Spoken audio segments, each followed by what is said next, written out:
రా బిడ్డా, దగ్గరకొచ్చి కూర్చో. నీకొక అందమైన కథ చదివి వినిపిస్తాను. ఒకప్పుడు మెరిసి చెరువు పక్కనున్న ఒక ఎండల తాకిడి పడిన పొలంలో ఒక దయగల తల్లిబాతుండేది. తన గూడుమీద నిశ్శబ్దంగా కూర్చుని తన గుడ్లు పొదిగిపొడే క్షణాన్ని ఓపికగా ఎదురుచూస్తూ ఉండేది. ఒక్కొక్కటిగా పసుపురంగు మృదువైన బాతుపిల్లలు తమ గుడ్లనుంచి బయటకొచ్చాయి. తల్లిబాతు గర్వంగా చిరునవ్వు నవ్వింది. కాని చూడు బిడ్డా, ఒక పెద్ద గుడ్డు మాత్రం ఇంకా మిగిలే ఉంది. అది నెమ్మదిగా పగలడం మొదలుపెట్టింది. అందులోంచి ఒక బూడిదరంగు చిన్న బాతుపిల్ల బయటకొచ్చింది. అది మిగతా వాటిలా కనిపించలేదు. పసుపు బాతుపిల్లలు ఆశ్చర్యంగా చూస్తూ గుసగుసలాడాయి.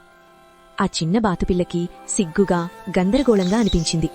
తనకు కావాల్సింది ఒక్కటే, ఎక్కడైనా తనకు చోటు దొరకాలని. అందుకే అది ఒంటరిగా నడక మొదలుపెట్టింది. పొలాల మధ్యగా నిశ్శబ్దమైన దారులపై నడిచింది. దూరంగా ఇతర జంతువులు కలిసి ఆడుకుంటూ కనిపించాయి. అది ఒంటరిగా అనిపించినా ముందుకు సాగింది. ఎందుకంటే అది ధైర్యవంతం. ఆ తర్వాత చలికాలమొచ్చింది. చుట్టూ మృదువుగా మంచు కురిసింది. గడ్డకట్టిన చెరువు దగ్గర తన పొడవైన ప్రయాణంతో అలసిపోయి ఆ బాతుపిల్ల కూర్చుంది. అయినా అది చేతులు వదల్లేదు. ధైర్యవంతమైన మనసులు ఎప్పుడూ ముందుకు సాగుతాయి. చివరికి వసంతకాలమొచ్చింది. పువ్వులు వికసించాయి. గాలి వెచ్చగా మారింది. ఆ బాతుపిల్ల ఒక అందమైన సరస్సు దగ్గరికి చేరింది. ఆ సరస్సులో ఎంతో అందంగా నెమ్మదిగా ఈదుతూ వెళుతున్న తెల్లని హంసలను చూసింది. ఆ బాతుపిల్ల సరస్సు దగ్గరికి వెళ్లి నీళ్లలోకి చూసింది.